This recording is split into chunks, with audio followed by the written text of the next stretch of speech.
Good evening. Tonight's main event was The Invisible Man, but as usual, there are a few things to discuss before getting around to it, including the other Invisible Man, the more recent one with Elizabeth Moss. But even before that, we took the opportunity to watch a few Hitchcocks. They were more spy thrillers than horror movies, but it's Hitchcock and they were the ones available, so we filled some time with them. 39 Steps and North by Northwest. Not exactly The Birds or Psycho or Rear Window, but I finally saw them. I hadn't seen them before. The Elizabeth Moss Invisible Man was something that I was looking forward to maybe as much as this Invisible Man. Didn't know I'd see them both on the same day, but it popped up and couldn't resist.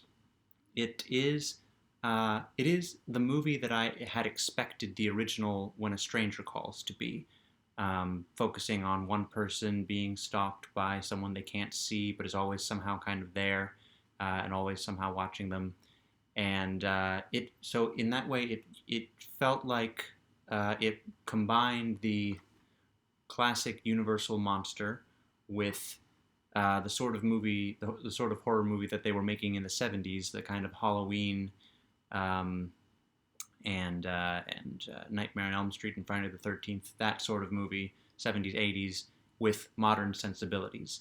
And you'd think that something trying to be all of those things that it wouldn't go well, but it's great.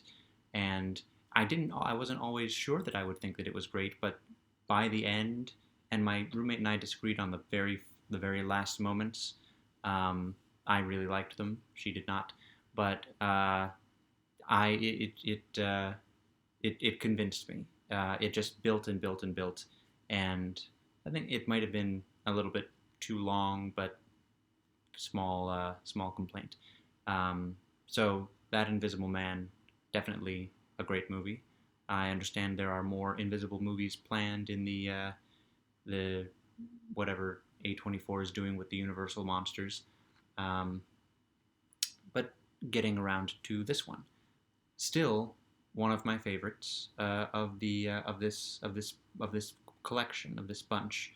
Um, Granted, that's only having seen 8 or 9 of them.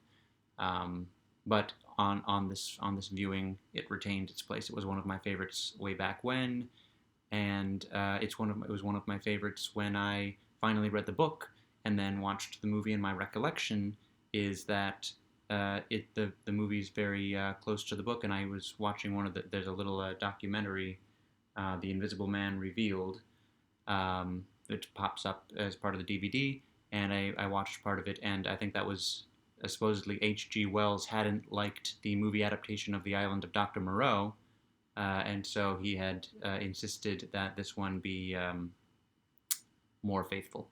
Uh, it was also, I want to take this opportunity to talk a little bit about the director, James Whale, who also directed Frankenstein and Bride of Frankenstein and a whole bunch of others.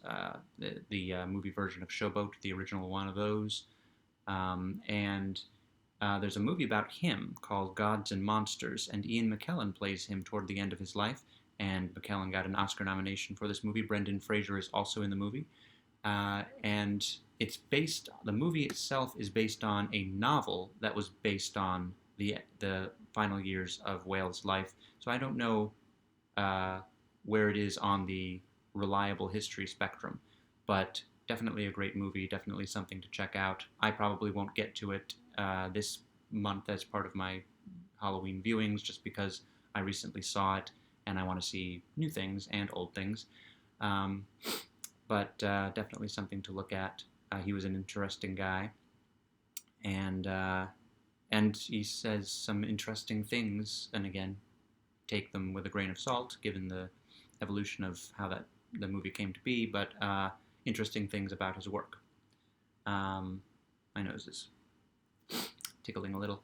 Anyway, more on this. Claude Rains plays the Invisible Man. Apparently, I think it was his second movie, his first in an American movie, and he got the part because he had this amazing voice, even though he, I guess, gave bad screen tests, wasn't considered great to look at necessarily. His other major monster role is the Phantom of the Opera with the mask.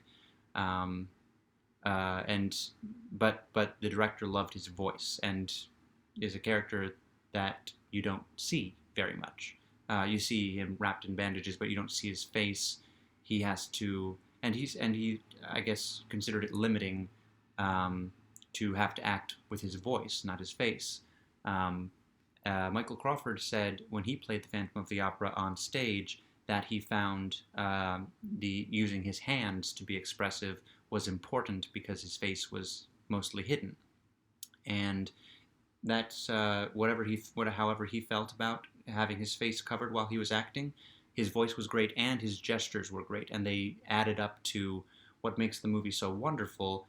Um, just the madness, the cackling madness of the character, and the special effects too, which of course are not so special by today's standards. But the documentary also went into a little bit of how they were done, not with a green screen, but with black velvet and a black velvet screen.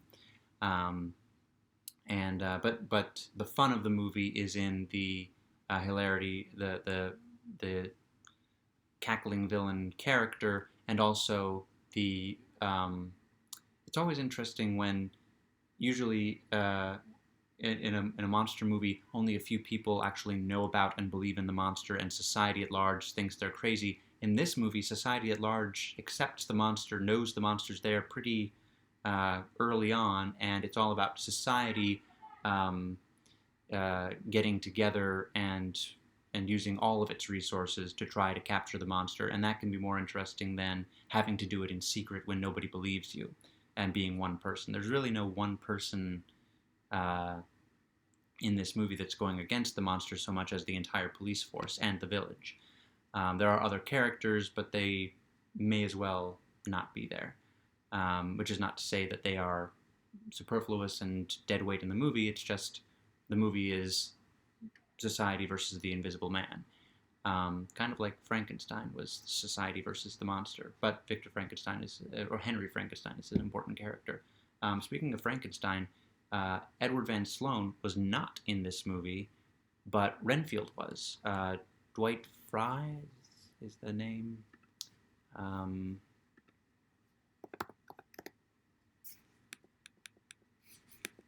Yes, I didn't.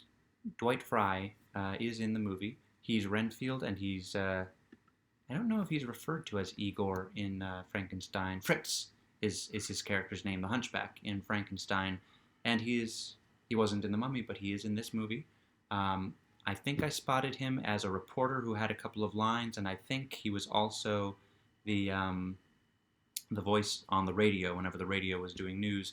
Of course, I didn't look it up before doing this, but I'm pretty sure it's more fun to guess. And it was also fun to spot Clarence, the angel from It's a Wonderful Life, in this movie as the Invisible Man's kind of mentor and also, I guess, intended father-in-law, Dr. Cranley. That was fun. And yeah, so let's see what else to say about this. I don't know that there is much else to say. We are planning to watch Hollow Man, which is another updating of this story with Kevin Bacon. That's in maybe at the end of this week. I don't know exactly. It's coupled with another Invisible story. But really like this one. Really like Claude Rains, and it reminded me of what I liked about the Leprechaun movies. The whole just cackling villains saying insane things, physically there, and it reminded me of Warwick Davis because the character's not a maniac in the book, but he's a maniac in the movie, which I guess is maybe more cinematic, and also the movie doesn't necessarily want to come off as endorsing the things he's saying, whereas the things he says in the book, H.G. Wells, I think, wanted to endorse. So, That's thoughts on The Invisible Man. Probably not all the thoughts that I had, but all the thoughts that I can bring to mind at the moment.